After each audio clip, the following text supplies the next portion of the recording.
Hello बच्चों, let's read the question for tuned collector oscillator using a NPN transistor from rise and fall or built up of IC, IE current graphs. It can be concluded. Here two graphs are given, first and second. First is for collector current and second one is for emitter current. Options are A, both IC IE increases initially, B, both IC IE decreases but IE decreases, C, initially IC increases but IE decreases, and D, initially IC decreases but IE increases. Now, first of all, we will discuss here the key concept, which is working of oscillator, or we can say here a circuit using transistor amplifier with feedback network. तो जब भी हम oscillator की बात करते हैं, oscillator के case में यहाँ पे एक पॉजिटिव फीडबैक के थ्रू जो ट्रांजिस्टर एम्पलीफायर होता है उसको इनपुट दिया जाता है. तो यहाँ पे ट्रांजिस्टर एम्पलीफायर आ गया और साथ में जो आउटपुट मिलता है उसी में से कुछ पोर्शन लेकर हम यहाँ पे फीडबैक प्रोवाइड करवाते हैं. इस फीडबैक सर्किट में हम जनरली LC या RC जो नेटवर्क होता है उसके थ्रू कपलिंग देते हैं. नाउ अगर हम बात करें यहाँ पे ऑसिलेटर की, it is use to generate the AC signal और use to generate a frequency of a particular value. तो अगर यहाँ पे इसी जो ट्रांजिस्टर एम्पलीफायर और फीडबैक सर्किट की हम बात करें, it is shown in a broad level. यहाँ पे ये ट्रांजिस्टर का यूज किया है और साथ में जो यहाँ पे कैपेसिटर और इंडक्टर यूज किए हैं, these are acting like a feedback circuit. तो यहाँ पे जो फीडबैक वर्क कर रहा है उसकी हम कंडीशन को समझते हैं. फर्स्ट ऑफ ऑल यहाँ पे एक स्विच लगा है S1. जैसे ही स्विच S1 यहाँ पे ओपन होता है, जो सर्किट है उसमें करंट फ्लो होनी शुरू हो जाती है और यहाँ पे जो करंट फ्लो होती है दैट इज IC.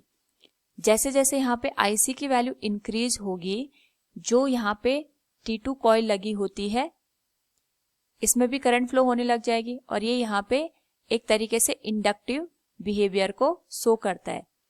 यहाँ पे T2 के इंडक्टिव बिहेवियर की वजह से जो T1 है और T2 है ये म्यूचुअल इंडक्टेंस की कंडीशन को यहाँ पे शो करते हैं. यानी यहाँ पे जो T2 में मैग्नेटिक फील्ड जनरेट हो रहा है उसी की वजह से यहाँ पे T1 में भी मैग्नेटिक फील्ड जनरेट होगा और इसी मैग्नेटिक फील्ड की वजह से यहाँ पे करंट फ्लो होने लग जाती है. तो T1 में जो इंडक्टिव इफेक्ट जनरेट होता है उसी इंडक्टिव इफेक्ट की वजह से यहाँ पे करंट फ्लो होने लग जाती है and that current is IE. तो जैसे जैसे यहाँ पे IC की वैल्यू बढ़ती है, जो इंडक्टिव इफेक्ट है between T1 and T2 it will also increase और इसी इफेक्ट के इंक्रीज होने की वजह से यहाँ पे IE भी इंक्रीज होने लग जाती है. अगर हम ग्राफ से देखें तो यहाँ पे जो IC की वैल्यू है X से लेके Y तक इंक्रीज होती है. सिमिलरली जो IE की वैल्यू है वो भी X से लेके Y डैश तक इंक्रीज हो रही है. तो इनिशियली दोनों की वैल्यू यहाँ पे इंक्रीज होती है. नाउ अगर हम बात करें यहाँ पे IC की, तो जैसे जैसे हम IC की वैल्यू को इंक्रीज करते जाते हैं, एक पर्टिकुलर टाइम के बाद ये वैल्यू इतनी ज़्यादा हो जाती है कि जो हमारा ट्रांजिस्टर होता है वो सैचुरेशन की कंडीशन में चला जाता है. इस सैचुरेशन की वजह से जो T2 कॉइल है उसमें जो इंडक्टिव इफेक्ट है वो जीरो हो जाता है और जैसे यहाँ पे T2 में इंडक्टिव इफेक्ट या मैग्नेटिक जो इफेक्ट है वो जीरो हो गया, उस केस में जो T1 है, T1 में भी जो म्यूचुअल इंडक्टेंस का केस होता है वो रिड्यूस हो जाता है. यानी यहाँ पे जो इंडक्टिव म्यूचुअल इंडक्टेंस दोनों के बीच जनरेट हुआ है वो रिड्यूस होने लग जाता है. इस वजह से यहाँ पे जो IE करंट है वो रिड्यूस होने लग जाती है from Y dash to Z dash.